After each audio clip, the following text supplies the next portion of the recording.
Hi guys, my name's Gina and I'm one of the injectors here with Utah Facial Plastics.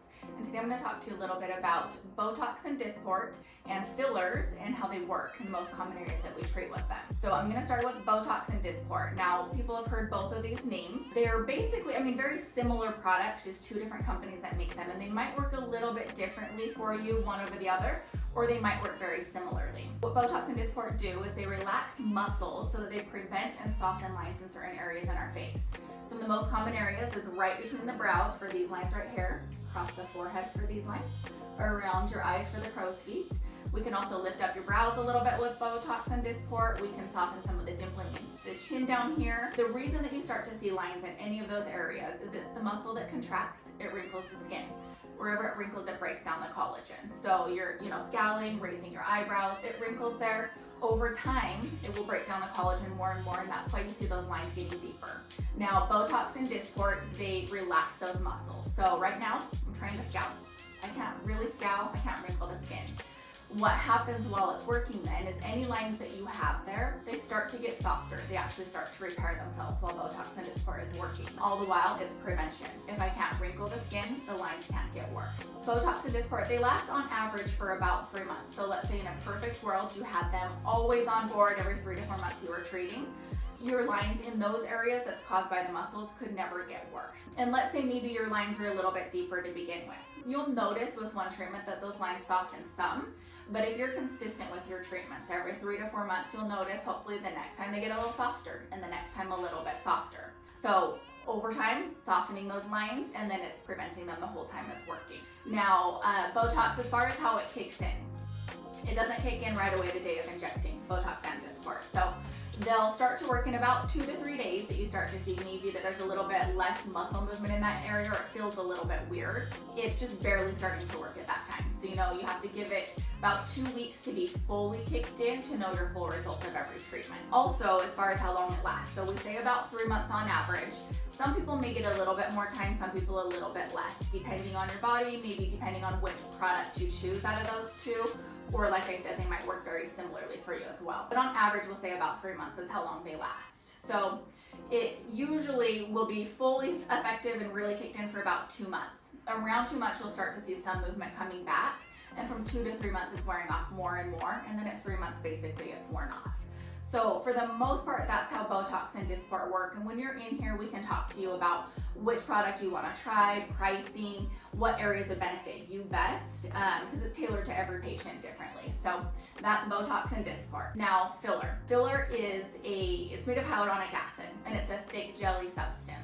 So we're treating to replace volume loss in your face. With aging, we'll take a step back and kind of explain why we would use them. So with aging, we're losing bone in our face. People don't realize they're losing volume. So really you're losing bone. Your face is kind of shrinking away. We're losing fat pads in our face.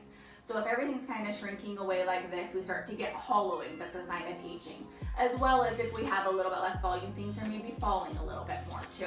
So we can replace some of that volume that we're losing with filler. So some of the most common areas maybe is the cheeks, the lips. We can do underneath the eyes. As things start to separate with aging, we might notice a little bit more hollowing underneath the eyes, along the chin and jawline. We can also augment, meaning that let's say you're younger, you don't really have a lot of volume loss, but let's say you never really had much of a lip to begin with and you just want your lips a little bit bigger. Or your natural anatomy is that you don't have much cheeks, or you're just feeling really hollowed right here.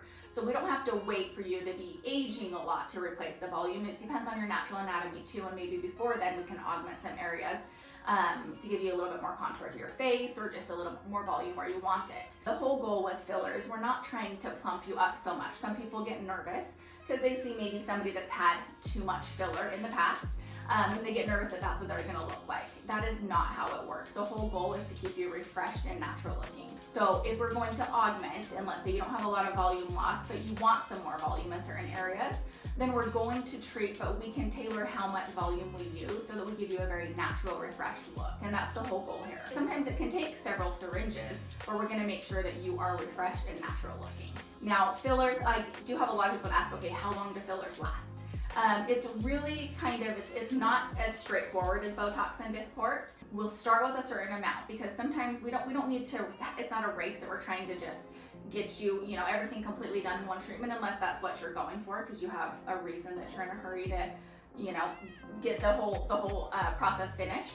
But we can do a little bit at a time. So maybe we start with a couple of syringes. We let things settle.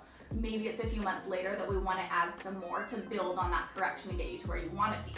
Once we get to the correction that you want, then depending on the area, most people can wait 6 months to a year before any more filler. Even over time, like let's say you've been doing filler consistently and you've kind of been building or maintaining it, that filler can start to build up in there, and sometimes can be in there, some of it for years.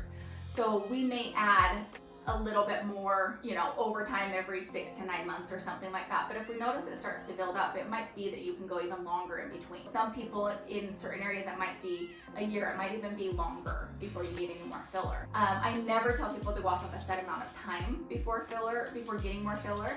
Go off of the way it's looking. So if you feel like your lips look good, you don't need more, or it will be too much. And I think that that's basically kind of the rundown that I give you when you come in here for Botox and fillers. So if you have any more questions, I mean, definitely schedule a consult with us. We can talk to you about what's best for you, and we can give you pricing and everything on all this too. Thank you.